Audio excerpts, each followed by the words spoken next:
Siguiendo con el desarrollo de nuestro programa, tenemos ahora los comentarios de la plenaria, que estarán a cargo de tres expertos: Carolina Trivelli, León Trachtenberg y Franco Mozo.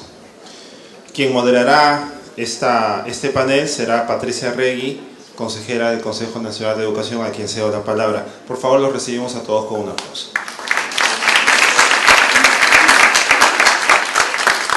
Ahora llegamos a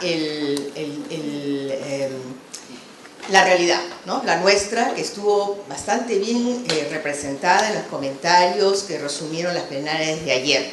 Nuestras preocupaciones del día a día, incluso de cara al futuro, y nos damos cuenta cuán amplia es esa brecha.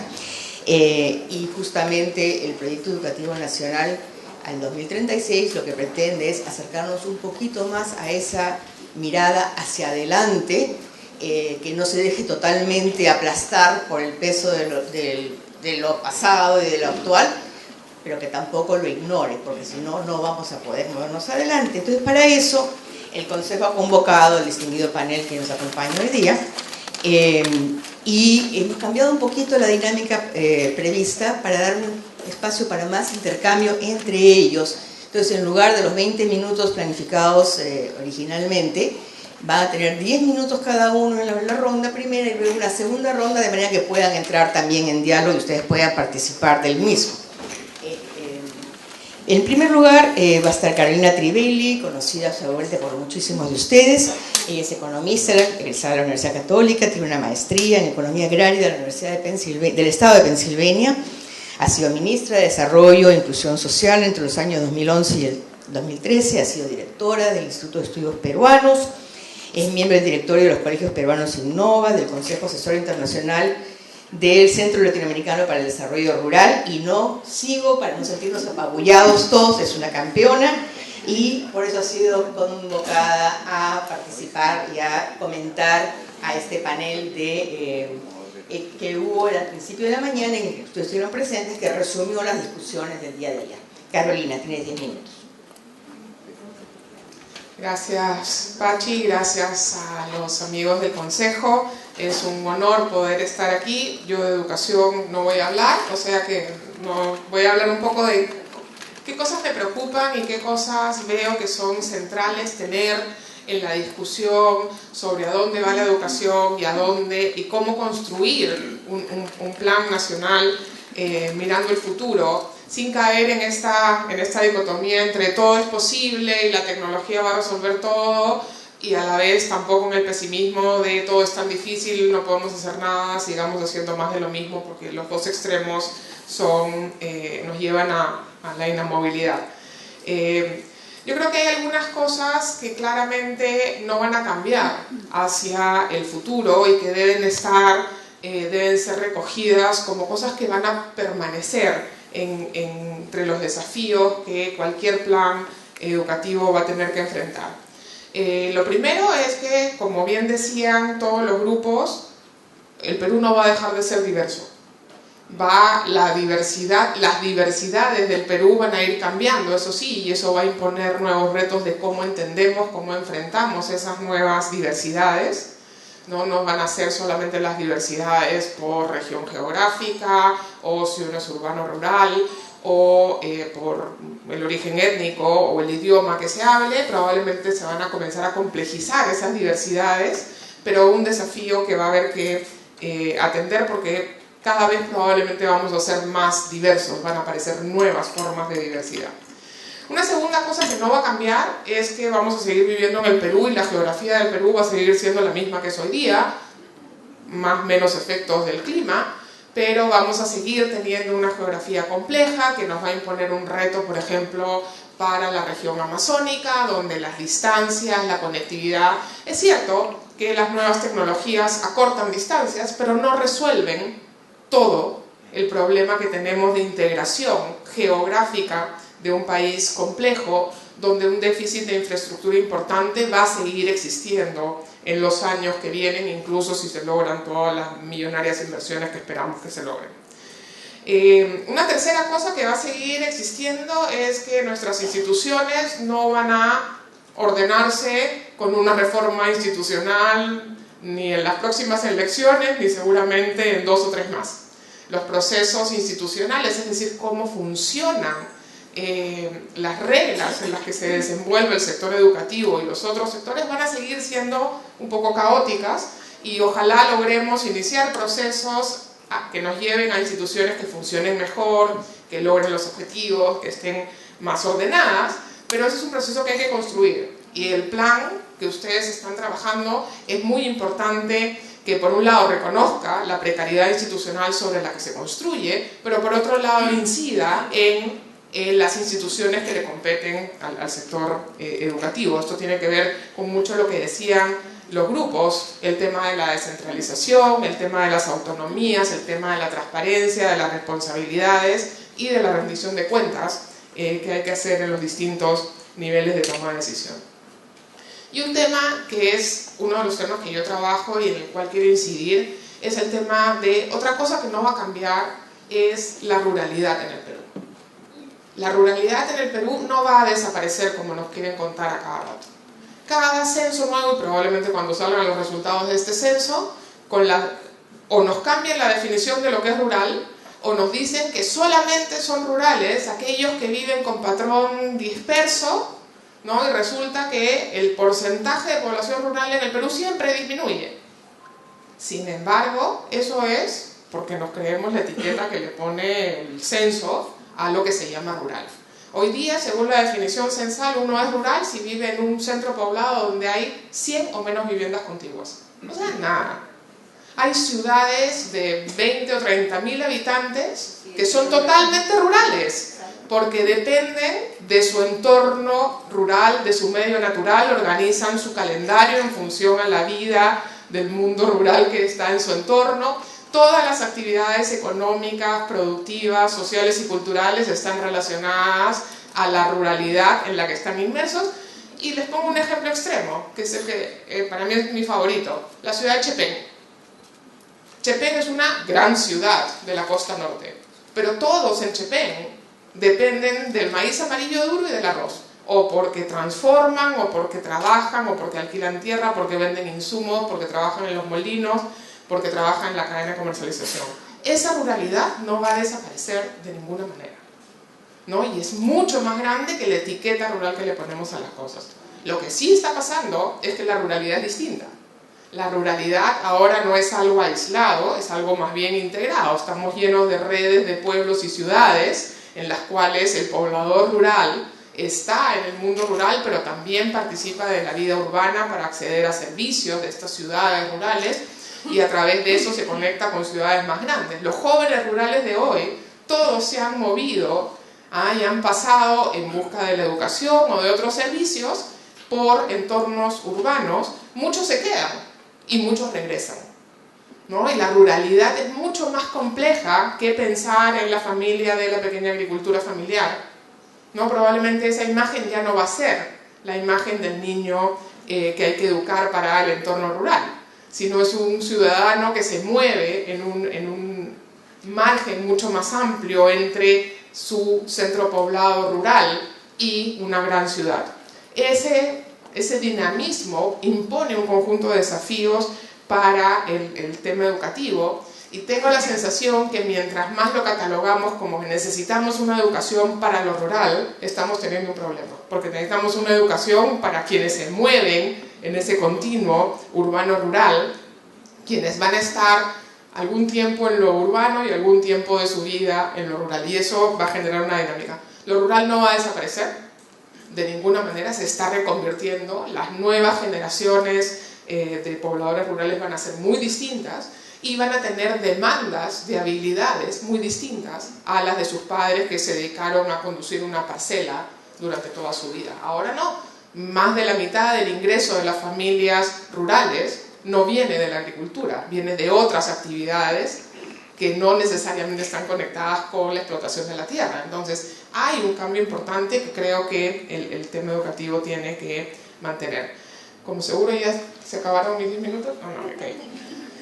Claramente todo todas estas continuidades, la ruralidad, la diversidad, la geografía y los desafíos de la integración, el desorden institucional, van a ir cambiando porque tenemos tecnología. Hay una tecnología que está apareciendo que nos trae muchas oportunidades de hacer que los cambios sucedan más rápido, que la gente esté más conectada, pero que también nos tienen que obligar a pensar en cómo vamos a manejar el desafío de evitar que la brecha digital, la brecha de acceso a esa tecnología, ¿no?, se abra más en vez de cerrarse.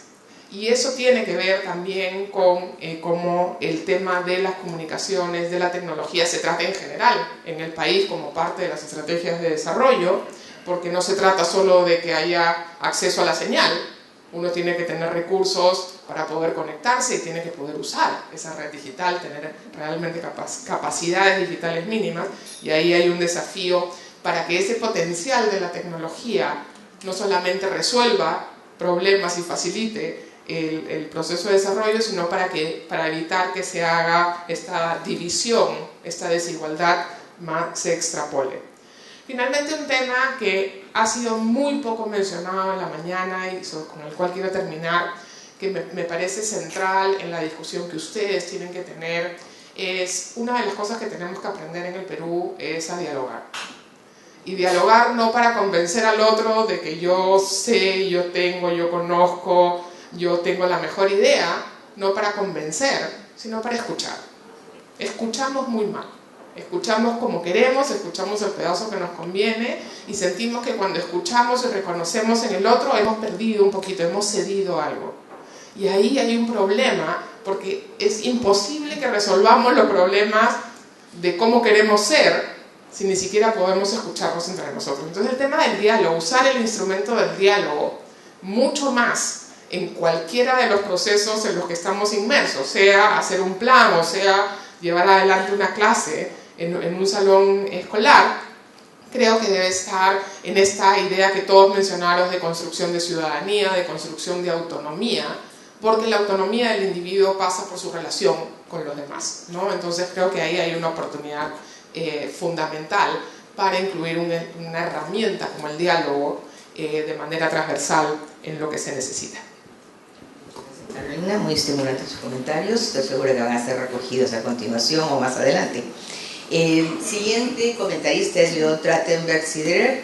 Él es egresado de Ingeniería Mecánica de la UNI, cuenta con diversos estudios de posgrado, especialización en Administración de la Educación de la Universidad de Lima, maestría en Administración de Empresas en la Universidad del Pacífico, ha estudiado en la Universidad Hebrea de Jerusalén en Educación, tiene doctorados honoris causa de universidades de Chiclayo, Cajamarca, San Pedro Chimbote y en la Santiago Antúnez de Mayor de Barranca.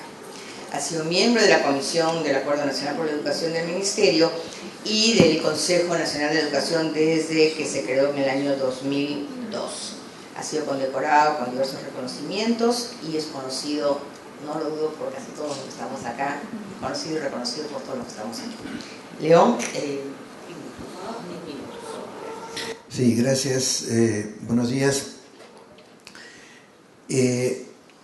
Las presentaciones de la mañana, más lo que participé ayer en el taller, lo que me han suscitado es una sensación de que somos conscientes de que estamos en una transición, pero no sabemos bien hacia qué. Y esto es una característica de estos tiempos en los que la impredictibilidad del futuro es un elemento novedoso, digamos. Los sistemas educativos hasta el siglo XX estaban planteados en términos de que uno sabe cómo debería ser el egresado para poder caminar por la vida dentro del rumbo de convertirse en un ciudadano, un profesional, etc. Había una especie de predictibilidad. Es como yo sé qué va a hacer esta persona cuando sea egresado del colegio o egresado de la universidad, entonces yo organizo un currículo y una estrategia pedagógica para formarlo en esos términos. Y resulta que ahora estamos en una situación en la que no solamente se ha incorporado como elemento importante esta impredictibilidad del futuro y con todo el desconcierto que eso trae, sino también hay un segundo elemento, y es que hasta la generación anterior se daba por hecho de que los padres y maestros sabían más que los alumnos. Y eso les daba la autoridad para decidir el currículo, el programa, los exámenes, las notas, los premios, los castigos. Y ahora resulta que esa relación de poder se ha disrumpido, porque hay un montón de áreas en las cuales los alumnos son pares o saben más o son más hábiles que sus profesores, y hay una gran cantidad de situaciones en las que probablemente ambos enfrenten en igualdad de condición de la incertidumbre de lo que viene. Y yo quería detenerme entonces un poco en el tema de la ciudadanía en estos tiempos, en los tiempos donde lo virtual o digital se vuelve tan preponderante, para ver cómo lo metemos a nuestra reflexión educativa. Y para ello les voy a comentar dos o tres casos anecdóticos, pero muy emblemáticos. El primero tiene que ver con este señor Watson.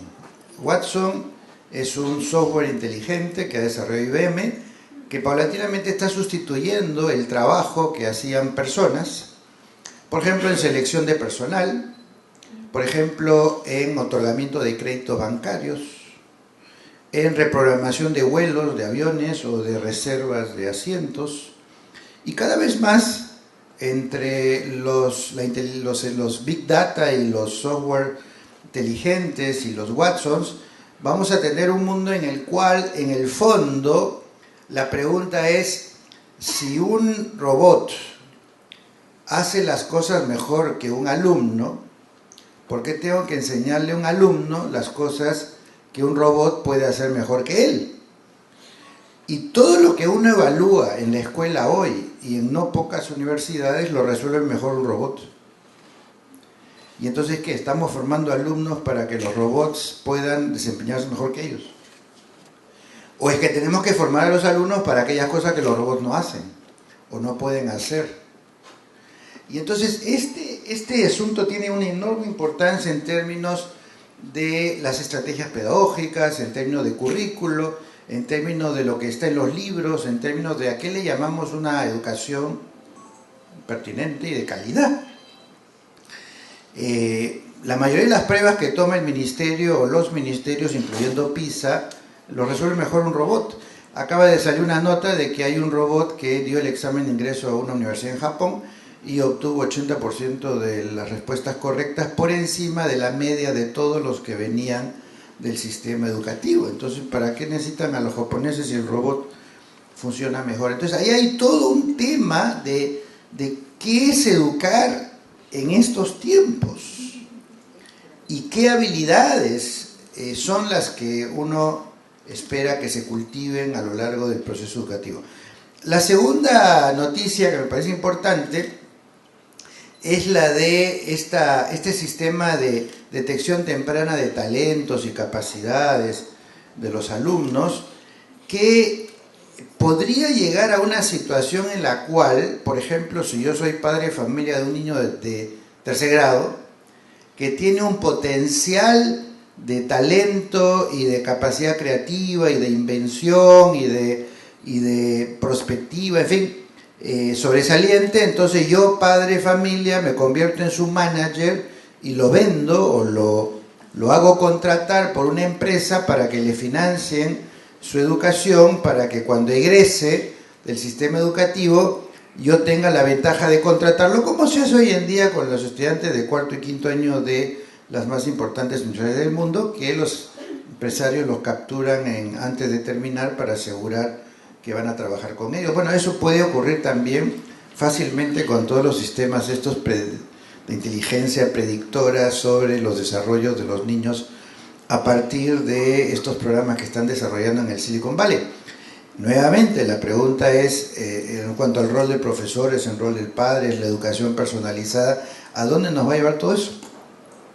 Y la tercera noticia que tiene que ver con esto es una que sale de China, donde para el año 2020 van a tener un identikit digital de cada chino que tenga alguna cuenta en Facebook o en Amazon o en Twitter o en una red social o en email, a la que se va a sumar sus antecedentes médicos, seguros de salud, seguros, antecedentes policiales, antecedentes judiciales, toda la información, a los amigos que frecuenta en Facebook, por ejemplo.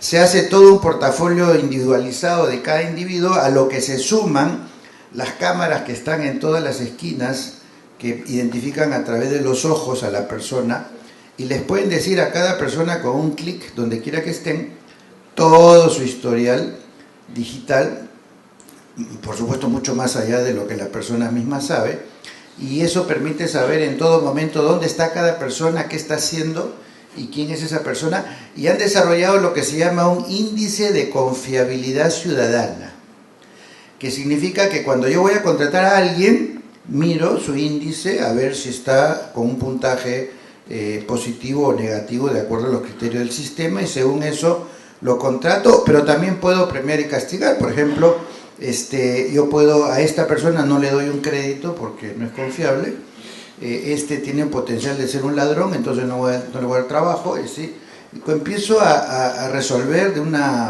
una perspectiva muy totalitaria todo el tema de qué posibilidades tiene cada persona, qué oportunidades tiene cada persona en la vida en función de su rastro digital. Y entonces lo que estamos viendo, sumado a todos estos aparatitos que identifican a la persona por todos lados, sumado además al hecho de que si ustedes analizan hoy en día, casi no hay un juicio en el Perú que no nazca de un correo electrónico, de un WhatsApp, de un video o de un micro oculto que sirve como evidencia para molestar a alguien o para enjuiciar a alguien o para hacer un escándalo mediático. Es decir, se acabó la privacidad, se acabó la intimidad. Uno puede poner un micrófono, un video de tamaño, una grabadora del tamaño de una aguja en el dormitorio de cualquiera y grabar todo lo que hace. Es decir, se acabó la privacidad, la intimidad y sobre todo la reputación que queda en juego en cada acto de nuestras vidas, sea por lo que hacemos nosotros o lo que hacen otros que nos conocen.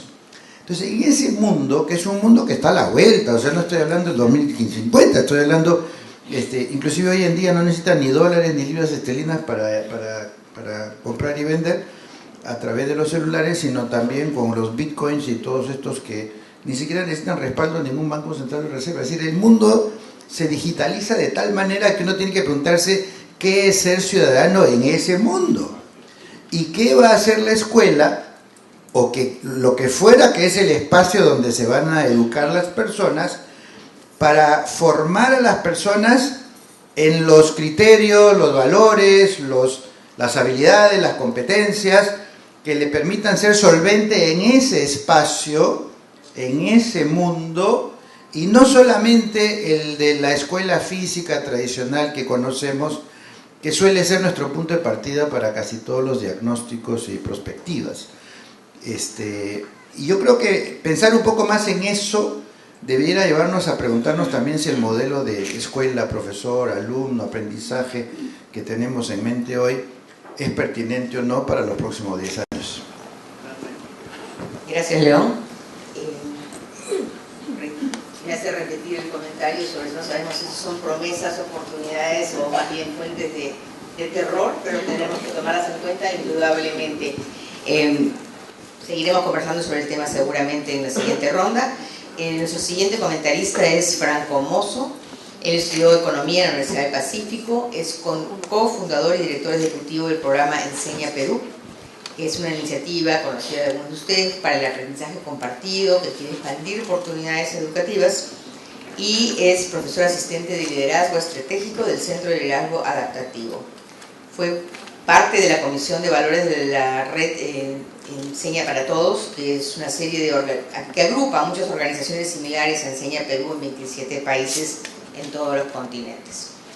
Voy a tratar de resonar en algunas de las cosas que ha compartido Carolina y León, y de repente agregar una o un par más de mis reflexiones.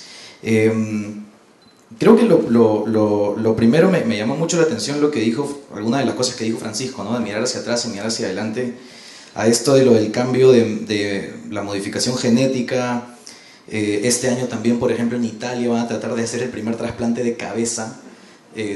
Algunos de ustedes deben saberlo, es como una operación que involucra a 300 científicos, ¿no? Va a durar muchas horas. Y hoy día tenemos, por ejemplo, una compañía en el mundo cuya misión es llevar a la humanidad a Marte, ¿no? Se llama SpaceX. Y todo ese equipo, con todo ese dinero, trabajan por resolver el problema de cómo logramos llegar a Marte, literal, existe. ¿Por qué comienzo con esto? Porque yo no estoy seguro si es un tema de que tenemos incertidumbre sobre qué es lo que viene, porque habría un montón de personas en el mundo que te dicen que la tienen clara. La otra interpretación, la otra posibilidad es que el grupo de gente que tiene claro qué es lo que va a ocurrir todavía es muy reducido en el mundo. Lo cual era distinto hace 200 años cuando se planteó el sistema educativo, pues, ¿no? Había un modelo, todo el mundo sabe la historia, el modelo industrial, ¿no? Y la razón por la que se creó el sistema educativo, mucha gente tenía mucha claridad de por qué lo estaban haciendo. Entonces, había un grado de maduración con respecto a la razón por la que lo estamos haciendo y por qué ese modelo educativo corre como corre. Entonces, ahora lo que siempre decimos, ¿no? Es el modelo está retrasado 200 años, etc. Ya, acá. Y tenemos esta otra perspectiva de todo lo que está ocurriendo nuevo y el avance de la tecnología. Eso es claro hoy día para un grupo de personas, pero para un grupo mayoritario del planeta Tierra no lo es. Entonces va a haber una cuestión de tiempo probablemente en donde eso sea claro para todo el mundo y encontremos la manera de adaptarnos. Eso con lo primero, porque hay hoy día dos formas en que yo encajo en mi cabeza esta discusión.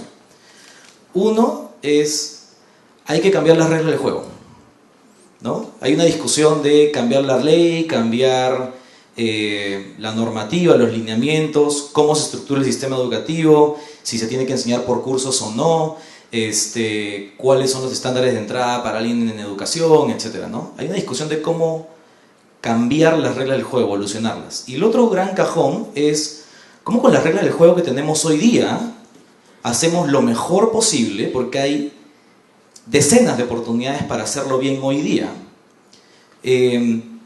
para generar los cambios hoy día que lleguen a la vida del estudiante hoy día. Pues si consideramos que lo que va a pasar son más de 8 millones de estudiantes que en un lapso de 10, 15, 20 años van a ser padres y madres de familia y ahí van a tener que tomar decisiones. Van a trabajar en distintos lugares y ahí van a tomar decisiones. Van a votar por los siguientes presidentes y ahí van a tomar decisiones. Y es algo que está cerca para este país, a pesar de que como en la humanidad este proceso de cambiar la educación a como la queremos probablemente nos tome 50, 70 años hacer el tránsito completo y salir del modelo que se creó hace 200 años.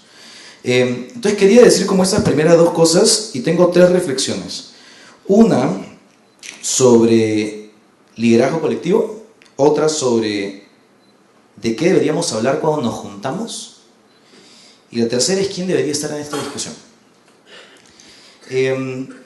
Me pasó algo interesante hace unos días. Estaba en un grupo como este, pero más pequeñito, y estábamos hablando de cómo generar innovación educativa, cómo cambiamos las reglas del juego para que haya más innovación en el sector educativo. Éramos un grupo más o menos de 8 personas. Discutimos por 1 hora. Sacamos un plan de trabajo. Ese plan de trabajo tenía un objetivo y tenía varias acciones que habíamos pensado. Me pareció un buen plan. Y a mí me tocaba llenar el papelógrafo, ¿no? Entonces estaba llenando todas las acciones y nos faltaba 5 minutos y teníamos que llenar la columna de los responsables. Entonces en ese momento me toca a mí decir, ya, ¿quién se hace responsable de esto? Y la gente estaba bien al filo del asiento a la hora de lanzar las ideas. Y en el momento que dije, ya, ¿quién se hace responsable? La gente se fue para atrás, ¿no?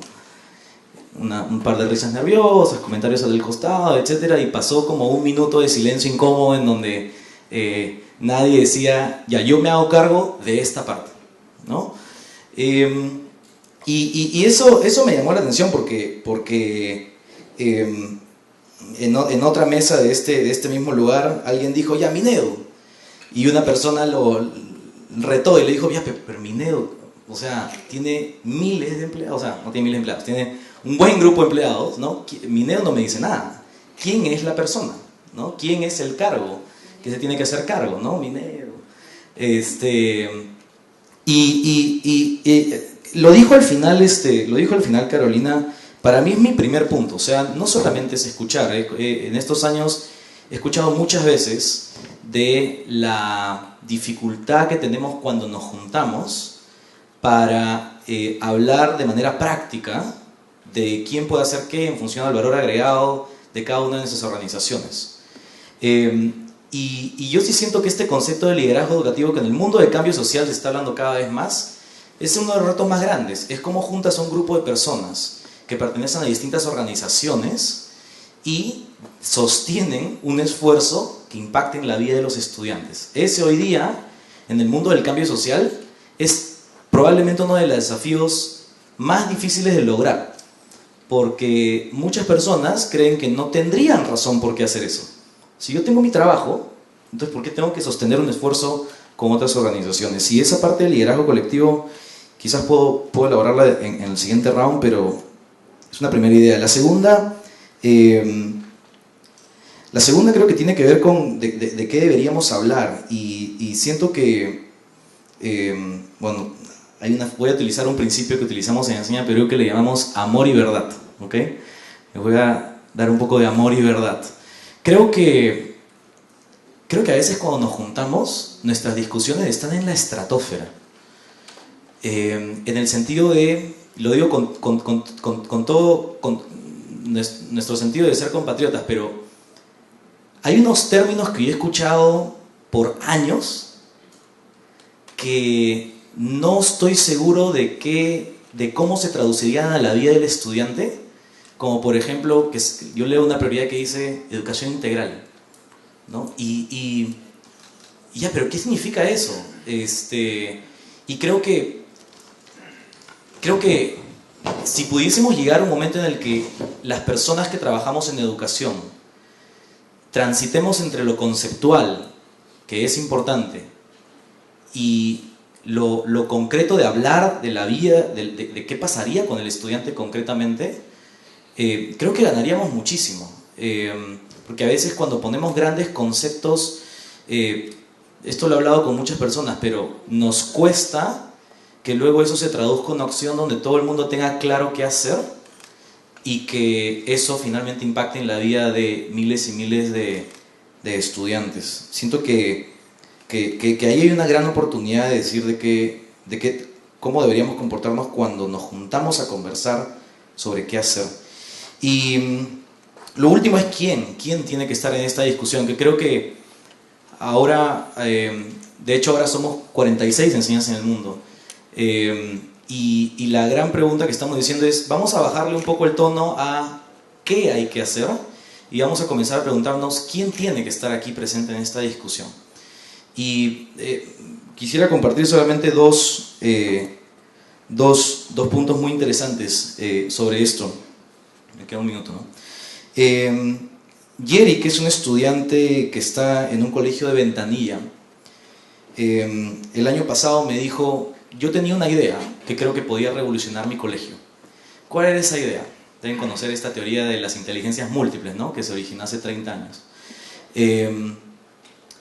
Yo le he dicho a mi directora que yo estoy dispuesto a encuestar y entrevistar a toda mi promoción, a 120 estudiantes de segundo de secundaria, hacer todos los informes y hacer talleres o generar un espacio con todos mis profesores para poder tener un tipo de enseñanza que se adapte a nuestras formas de aprender, a cómo nosotros queremos ser motivados. ¿Y qué me dijo mi directora? No va.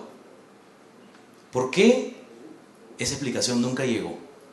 Y este chico tiene un liderazgo gigante y quería hacer algo positivo por su comunidad. Y la segunda me ocurrió en un colegio el año pasado aquí en esta región, en donde le hice una pregunta un poco picosa a un grupo de estudiantes de cuarto de secundaria y les dije: ¿tú aprendes más dentro o fuera del colegio? Y bueno, me dieron su respuesta, ¿no? Y luego me dijeron por qué, y es porque me dicen, es como que entrar a dos mundos distintos. Yo quise ser aviador, me dijo uno, quiero ser aviador, no hay el espacio para poder explorar esa pasión dentro del colegio, pero yo ya estoy aprendiendo a través de YouTube, en videos, y estoy comenzando a acumular el conocimiento. Y otro me dijo, yo aprendí guitarra afuera, pero tampoco tengo los espacios. ¿Y qué harías?, le dije. Bueno, lo que yo haría es 1 hora al día, tendría un espacio con todos los profesores liderado por los estudiantes, en donde los estudiantes puedan decir cuáles son las maneras que más nos entusiasma aprender y que trabajemos conjuntamente para que esas maneras se comiencen a implementar en el colegio. ¿Y esto por qué lo cuento? Porque creo que el grado de información que nosotros recogemos de nuestros estudiantes puede ser enorme, pero es bien bajo. Y finalmente, para que el proceso educativo funcione, lo que necesitas, que es lo más preciado del mundo, es que nuestros estudiantes estén motivados, que quieran hacerlo. Entonces creo que hay una fuente de información bien importante que todavía nos estamos perdiendo. Creo que hay asientos vacíos acá que podrían ser llenados con estudiantes que tienen buenas ideas, hablando de lo que decía León de quién tiene hoy día en su mente y en su corazón las ideas para poder ayudar a cambiar el sistema. Gracias, Frank. Creo que es bien interesante cómo este panel de alguna manera ha replicado este ping-pong que ha habido desde ayer entre, por ejemplo, lo que ha hecho ahora Carolina de enfatizar las cosas que probablemente van a continuar existiendo en manera modificada, pero que van a estar presentes, y quienes más bien hablan de qué impredecible es el futuro. Ambos factores tienen que ser considerados para tratar de imaginar, tratar de impulsar cambios que lleven a un sistema educativo que acompañe este proceso. También se ha dicho algo que me parece particularmente pertinente, que es que pocas personas la tienen clara y que muchos más bien no la ven, no tienen oportunidades de verla. En los últimos meses que hemos tenido tantos debates sobre cuestiones de política educativa y temas difíciles, temas que son realmente dilemas sociales y morales y filosóficos, muchas veces he estado en discusiones en que frente a esta cuestión de hay que cambiar de actitud, hay que ver las cosas diferentes, la respuesta de muchas personas, algunas mucha educación, otras con menos, es, mira, cuando ya están arrinconados, digamos, con una argumentación es, mira, francamente a mí me criaron así, a mí me enseñaron así, como ya, cuando ya no tienen argumentos de dónde jalar, es, a mí me educaron de esa manera, y eso ya es inamovible, lo que nos da una idea de cuán fuerte es esos múltiples espacios, que no son solamente la escuela, y eso es otra cuestión que quería hacer notar, que es que frente a todo lo que está pasando, todavía seguimos los que estamos en educación pensando en la escuela como el más potente, y quizás podría serlo, pero no está tomando suficientemente en consideración todos estos otros agentes educativos que tienen que tomarse en cuenta. Y en muchos no la ven y pocos la están teniendo clara. También sale una cosa que he notado ayer, tanto en las discusiones de los grupos de trabajo como en otros momentos, es la escasez de referencias realmente al problema, al reto de la equidad. O sea, está bastante ausente, pese a que a veces lo tenemos en los discursos, pero no ha estado muy presente en estos días. Entonces me atrevo, aprovechando mi posición acá con el micrófono, a pedir una reflexión sobre eso, porque creo que tiene importancia enorme para nuestro próximo proyecto educativo nacional. A ver, yo creo que el tema de la equidad es central, ¿no? Sobre todo cuando uno lo piensa desde la perspectiva de una política pública, ¿no? Yo, en un emprendimiento propio, puedo no preocuparme por la equidad porque es mi emprendimiento que puede estar enfocado en un determinado lugar en la distribución del ingreso de la población, y no hay problema. Pero el Estado sí tiene una obligación de hacer cumplir su trabajo, que es atender a todos en determinadas cosas, porque eso dice la Constitución, por ejemplo. ¿Ya? Tenemos un pacto que hay que respetar. Y uno de los grandes desafíos en un país con tremendas desigualdades como el peruano es hacer, por supuesto, acciones que permitan que aquellos que tienen las mejores condiciones puedan salir adelante, puedan desarrollar todo su potencial, que nada los frene, pero a la vez asegurar que haya un piso parejo para todos, ¿no? En el caso de los temas que yo trabajo, la creación del MIDIS fue justamente una manera de poner ese tema en debate y decir, bueno, hay cosas que todos los peruanos tienen que tener, ¿no? Y si bien hay educación pública para todos, hay salud pública para todos, todos tienen acceso a un documento de identidad, ¿no? Hay peruanos que por circunstancias que ellos no han elegido, no acceden ni a esa educación, ni a esa salud, ni a ese DNI. Bueno, hagamos que sea una tarea del Estado asegurar que todos sí puedan acceder a esa educación, a esa salud, a tener un DNI. Piso parejo, no estamos haciendo nada muy transformador, pero sí asegurando que haya piso parejo y que esos rezagados que no están accediendo a determinados servicios no se queden cada vez más rezagados. Porque una de las cosas que tenemos que entender es que como país, si hay rezagados, estamos en problemas. Como país no funciona si hay un grupo que sistemáticamente se va quedando rezagado. Ese grupo tiene que ser de preocupación y asegurar que ese piso parejo, idealmente sea un piso parejo que además avanza a gran velocidad, eso sería lo ideal. Pero lo menos tenemos que tener un mínimo de atención a estos rezagados y a esa preocupación porque haya un piso parejo mínimo que sea cada vez menos piso y vaya aumentando de nivel. Eso es una tarea complicadísima, es una tarea que solo el Estado mira con preocupación por obligación y que más bien el Estado peruano mira poco. Entonces tenemos que asegurarnos que cuando decimos que acceda a la salud pública, bueno, quiere decir que haya posta. Pero eso sería ideal, pues que la posta funcione, que tenga insumos y que haya algún médico de vez en cuando, ¿no? Y que haya posibilidad de atender a esa población. Y hay un segundo desafío que tiene que ver con el tema de política pública y con el desafío de pensar en políticas que son de gran alcance y es la escala, ¿no? Podemos hacer innovaciones, podemos avanzar y hay que estresar, ¿no? Esas propuestas cuando pensamos que esa propuesta tiene que funcionar para millones de personas, ¿no? En un territorio grande con las dificultades de las que hablábamos anteriormente. Entonces, creo que el tema de discusión no es solamente hacia dónde vamos y hacia dónde podríamos ir, sino eso que queremos hacer, también hay que ponerlo en la perspectiva de, tiene que tener una consideración sobre quiénes se nos van a quedar rezagados y cómo asegurar que los podemos reenganchar en el proceso, y que esto tiene que suceder en una escala que va a ponerle presión, va a ponerle exigencia a cualquier cosa que propongamos, que puede hacerla inviable, ¿no? Y lidiar con una escala muy grande es complejo. Y les voy a poner un ejemplo que no tiene que ver con educación. En el Perú tenemos un programa muy exitoso, productivo, que se llama Haku Wiñay. Programa rural, las familias se enganchan, mejoran sus ingresos, mejora la nutrición, súper probado, avanza bastante bien, hay como 200.000 familias que ya lo han recibido.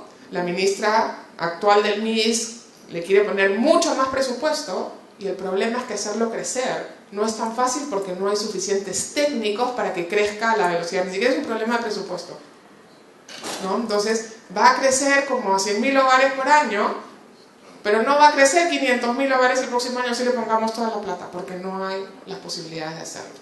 Entonces, la escala realmente también le impone condiciones y restricciones a lo que podemos hacer, ¿no? Porque meter una nueva forma de enseñar, ¿no? Tiene que pasar, pues tiene que llegar a todos, ¿no? Y eso genera mucha presión en el tipo de cosas que, como decía Pancho Sagasti, hay cosas que son bien buenas ideas, pero que es bien difícil hacerlas, ¿no? Y hay que pensar en el cómo, tanto como en lo que queremos hacer.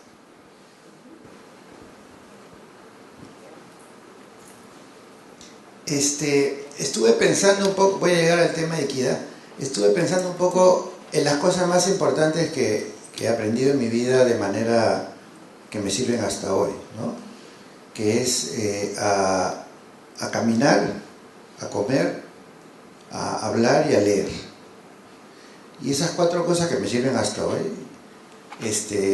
las aprendí solo, o sea, interactuando con el entorno natural, familiar, hasta 2 idiomas inclusive, y sin intervención de la escuela, para nada.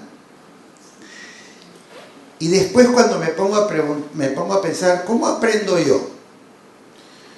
Yo todos los días me levanto a las 5:30, 6 de la mañana y me siento un par de horas a mirar en mi computadora las alertas que me han llegado de los temas que me interesan investigar, más lo que veo en algunos diarios, revistas, en fin.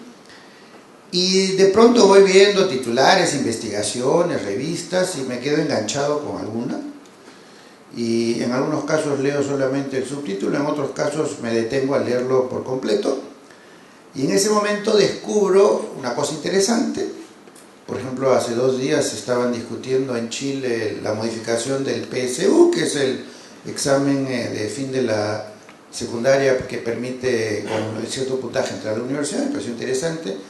Entendí una serie de conflictos que tienen ahí con respecto a esas pruebas y un poquito más adelante vi un artículo fascinante sobre cómo se ha evidenciado de que el alumno que usa lápiz y papel para escribir en una clase aprende largamente más que el que usa una laptop y que teclea, porque el tecleado y el manuscrito son operaciones mentales distintas. Y he aprendido un montón de cosas de esas dos cosas. Ahora, si me hubieran preguntado el día anterior qué cosa voy a aprender mañana, no había tenido la más remota idea, porque el aprendizaje surgió de la motivación que me produjo confrontarme con esos textos y descubrir que hay en ellos algo interesante, que me es relevante. Después analicé, sinteticé, archivé, escribí, mañana publico algo sobre el tema. No lo hubiera podido predecir ayer, pero he aprendido un montón. Y entonces yo me quedé pensando, ¿por qué la escuela no puede ser así? ¿Por qué la escuela no puede ser el lugar en el cual el alumno, expuesto a una diversidad de estímulos, va, más los suyos que él mismo va trayendo de su entorno, de su vida familiar, personal, sus intereses, va interactuando con eso y va interesándose, va leyendo lo que le interesa, aprendiendo lo que le interesa, de manera que en la sucesión de los 11, 12, 15 años que va a estar en ese contexto, obviamente el acumulado de todo eso lo va a convertir en un ciudadano probablemente mucho más informado, interesado y competente que el que está produciendo la escuela hoy, ¿no es cierto? Esa es una parte. Y entonces, ¿cómo ser equitativo frente a nosotros, los 180 que estamos acá?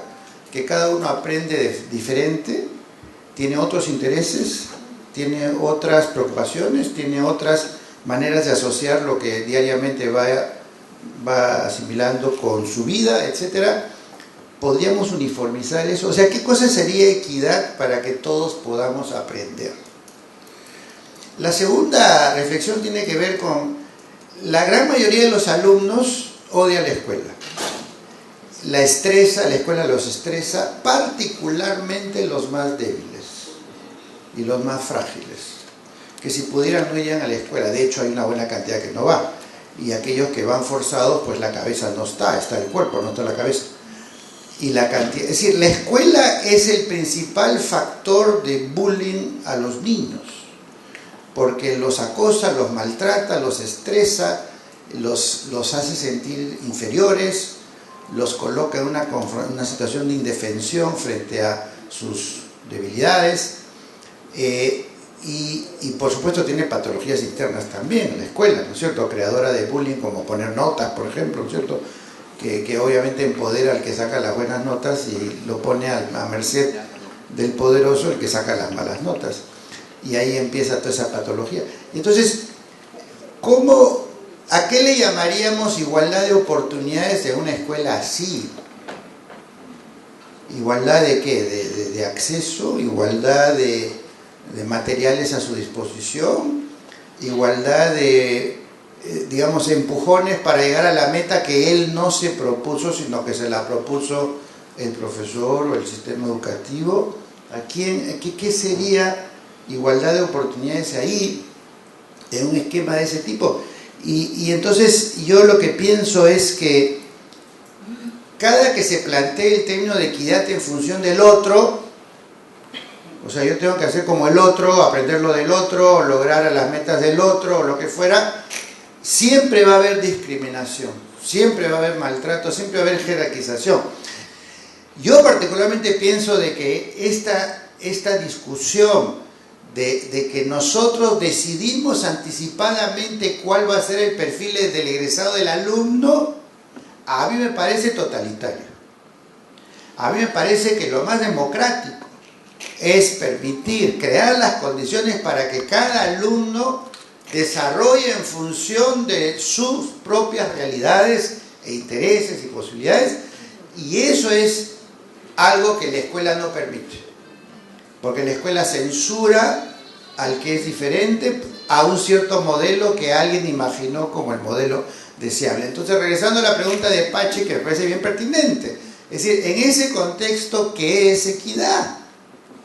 ¿Equidad es tratar a todos como si fueran iguales? ¿O acaso equidad es respetar las diferencias? Y si equidad implica respetar las diferencias, pero darle las condiciones a cada uno para que a partir de esas diferencias pueda irle bien en la vida, como querramos definirlo, entonces, ¿cómo hacemos para que la escuela y los otros espacios respeten las diferencias?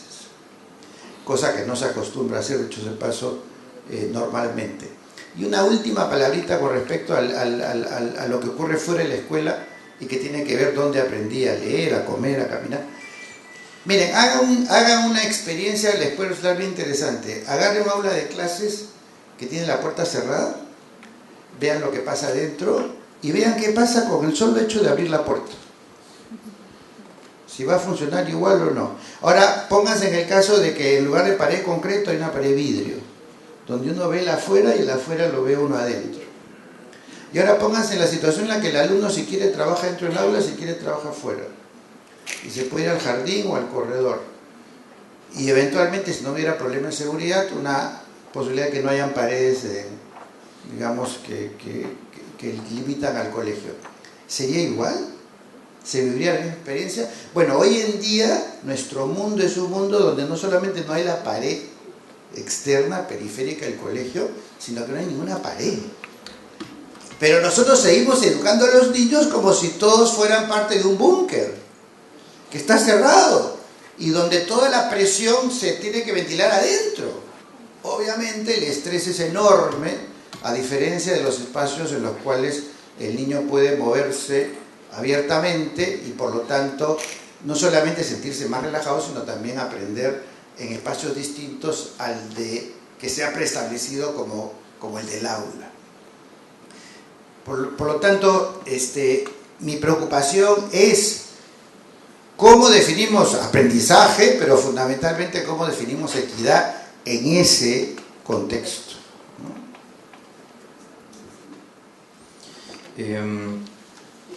A mí me puso a pensar la pregunta de León de cuáles eran sus aprendizajes más importantes. Creo que en varios coincidimos, pero mi experiencia con la lectura fue distinta. Y les voy a contar qué me pasó como 15 años después de salir del colegio. Yo aprendí, yo también estaba encaminado a ser uno de los estudiantes que iba a odiar la lectura en mi colegio. ¿Por qué? Porque me obligaban a leer una serie de cosas que yo no elegía, ¿no? Y me forzaban a tener que preparar informes de lectura, me acuerdo, ¿no? Y yo creo que en ese momento la razón por la que ahora yo amo la lectura en sus múltiples formas es porque mi padre en ese momento decidió preguntarme: oye, ¿a ti qué te gustaría leer? Me compró un librito chiquito que yo elegí y ahí comenzó todo. Y de ahí en adelante simplemente creo que mi experiencia también se volvió mi experiencia de lectura en algo paralelo al sistema educativo al que tenía. Y por eso creo que si yo tuviese que aportar algo con respecto a eso es, hoy día sí hay personas que toman decisiones con respecto a estas cosas. 15 años después de haber salido del colegio dije, oye, ¿seguirá ocurriendo eso de que los estudiantes no eligen lo que leen? Estaba en las aulas en una región del país, tuve la oportunidad de hablar con estudiantes de cuarto de secundaria el año pasado, en uno de estos viajes, y era lo mismo, odiaban la lectura, tenían una serie de paradigmas que habían sido insertos, en realidad leían un montón pero no lo sabían, y no sé, y eso me motivó a ver, oye, ¿cuáles son las reglas del juego acá? Pues, ¿no? Y efectivamente traté de investigar y había un papel que decía: estas son las reglas del juego de cómo se plantea la experiencia de lectura de un estudiante.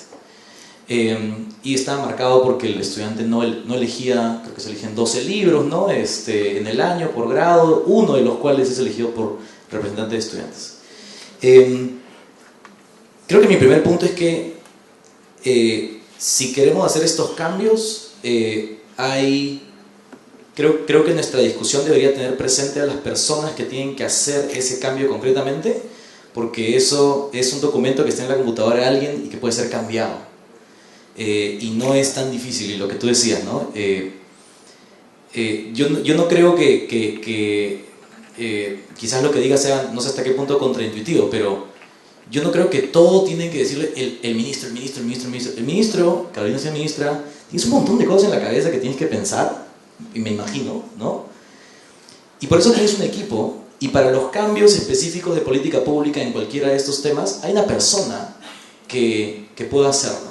Y me parece bien importante que podamos incluir visiblemente a las personas que toman decisiones, porque mañana podrían abrir ese documento, cambiar las reglas del juego a algo más sensato en función de los estudiantes, y de pronto cambiaste una cosita, impactaste a 7 millones de estudiantes, porque ahora en el papel dice una cosa distinta de cómo puedes plantear esa experiencia. Lo segundo creo que tiene que ver, creo que mi única segunda idea es cómo llegamos al sistema. Yo estoy de acuerdo con la idea macro que hizo León de el estudiante tiene que estar motivado, pues, ¿no? Entonces por eso tiene lógica que elija y que quiera aprender en lo que tú quieres. Cuando somos adultos aprendemos de lo que nosotros queremos, ¿no? Y tenemos ya mucho más medios. Pero si te pones a pensar en un chico de 12 años que ya tiene su sistema paralelo de YouTube y todo, y va a aprender lo que quiera por ahí, ¿no? Y pensamos en la escuela, creo que hay como quizás un set de experiencias, entiendo, que no están siendo recogidas en la narrativa de lo que hoy día es éxito educativo. En la narrativa yo tengo menos experiencia que ustedes en el sector educativo, pero más o menos desde cuando comenzamos a trabajar estaban, por ejemplo, las pruebas estandarizadas, ¿no? Entonces cada vez que alguien habla de éxito, miran eso. Y no escucho tanto más en cuanto a qué significa éxito en este país a la hora de hablar de lo que está ocurriendo en el sistema educativo.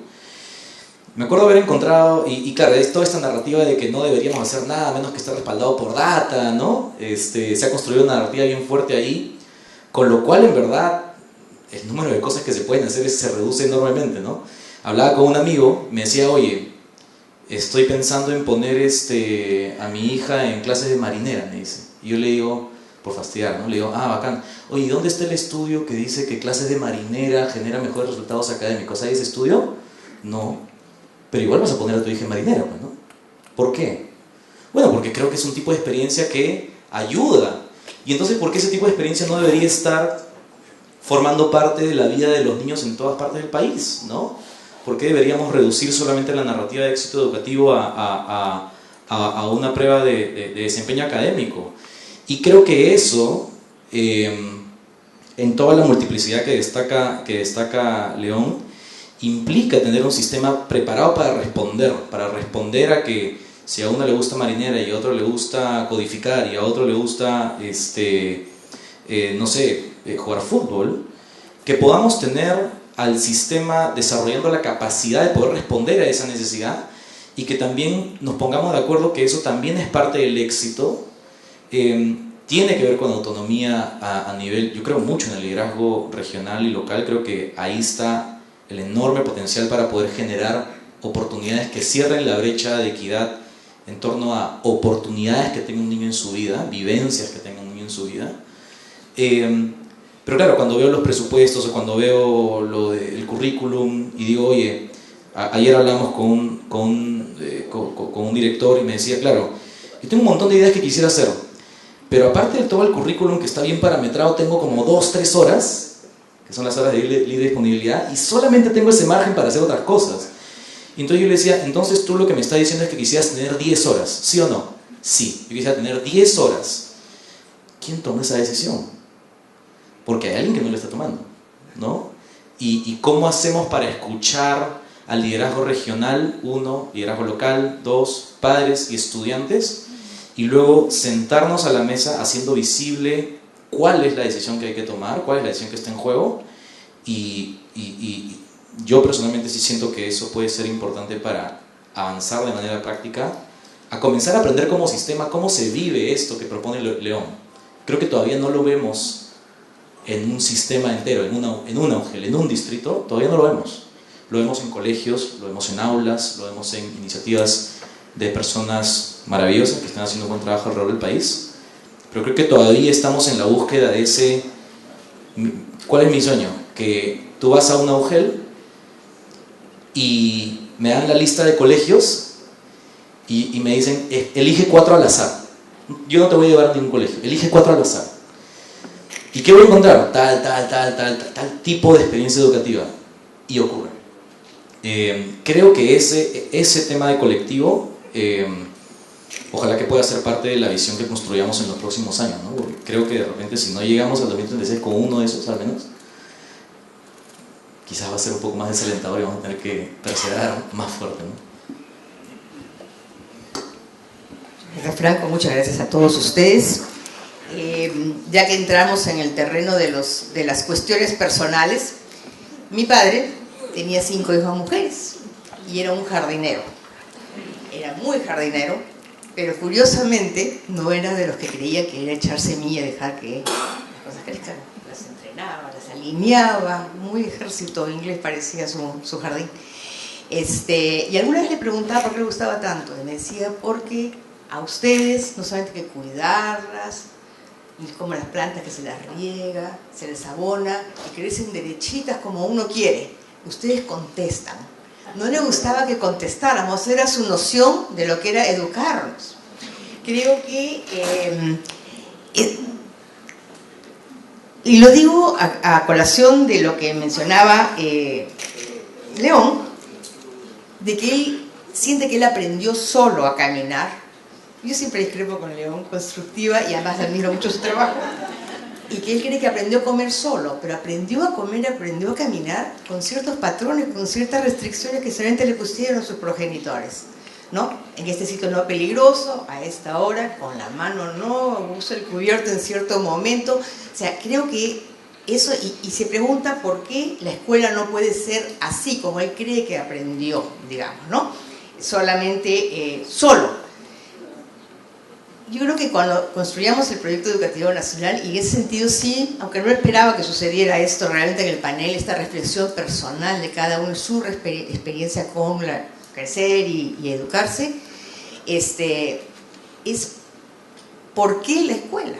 O sea, si la escuela tiene que ser, ¿por qué seguimos apostando a la escuela? Estoy segura que ese examen que cada peruano, esperemos, en algún momento de este proceso de construcción de un nuevo proyecto educativo nacional, se vea obligado, confrontado, interpelado a pensar ¿por qué escuela?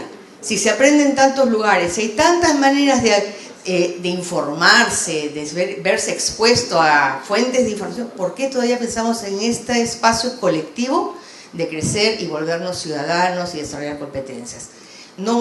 Todos han tenido respuestas diferentes.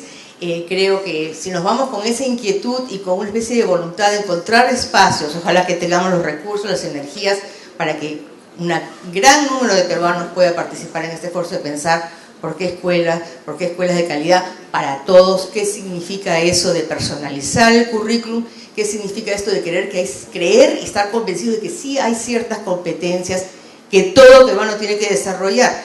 ¿Dónde y cómo lo desarrolla ya es tema a debatir, pero también pensar en esas continuidades.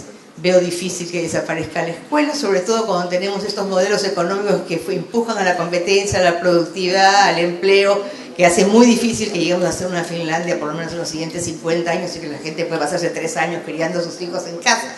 Entonces, escuela va a seguir. ¿Cómo la queremos? ¿Qué cosa queremos que aprendan los niños y cómo? Y con qué ligazón con el mundo que está más afuera de esas paredes. No más islas torres de marfil o encierros o creaciones para algunos de mundos idílicos entre esas paredes y para otros igual o más pobres todavía que ahí donde tienen que crecer. Entonces, ¿qué tiene que ocurrir en la escuela para que se vuelva un mecanismo de cambio y de construcción de país y de mundo también?